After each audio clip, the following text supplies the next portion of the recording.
मी शाळेत जाई ना. तू काय तू बाप पण जाय शाळेत?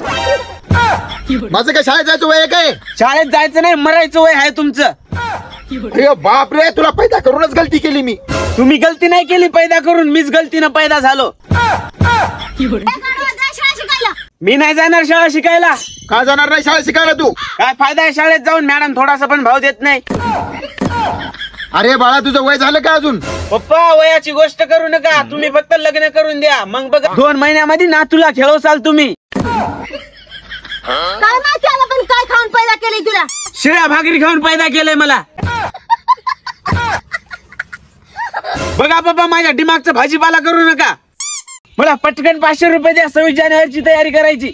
असं वय, अभ्यास तर करत नाही काय? घंटा तयारी करणार आहे तू? बघा पप्पा, गोष्ट अभ्यास करायची नाही. 15 ऑगस्टला मी माझ्या गर्लफ्रेंडला फिरायला नेणार आहे.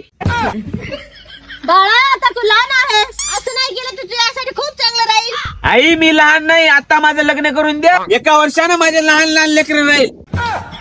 अरे बेटा, मी तुझ्या वयात होतो ना तेव्हा पोरीकडे बघत पण नव्हतो. खरं सांगू का पप्पा, तुम्हाला कोणती पोरगी पटतच नसल. अरे मी जेव्हा तुझ्या वयात होतो ना तेव्हा माझ्यासाठी अभ्यास लय महत्वाचं होतं. आणि पप्पा माझ्यासाठी सगळ्यात महत्वाचं लोंड्याबाजी आहे. जर तू असंच करशील ना, मी विसरून जाईल की तू माझा मुलगा आहेस. पण आई मी रोज लक्षात ठेवील की तूच माझी आई आहेस.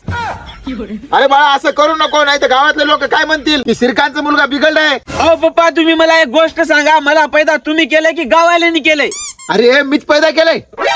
तुम्हीच पैदा केलं ना, मग गावातले लोक काऊन म्हणतील की तुझा मुलगा बिघडलाय? म्हणायचं तर तुम्हीच म्हणा ना. अरे बाळा, मला समाजाचं लय भेव वाटते. काऊन नाही भेव वाटणार तुम्हाला समाजाशी? तुम्ही समाजामध्ये काहीतरी लफडेबाजी केली असेल. अरे मला लय राग आलाय, आजपासून तुला मी बेटा म्हणणार नाही. बर ठीक आहे, झाला फैसला. आजपासून मी पण तुम्हाला बाप म्हणणार नाही. त्या बाबाला फिरू फिरू बोलायला, आजपासून मी पण तुला बेटा म्हणणार नाही. बर ठीक आहे, आजपासून मी पण तुला आई म्हणणार नाही.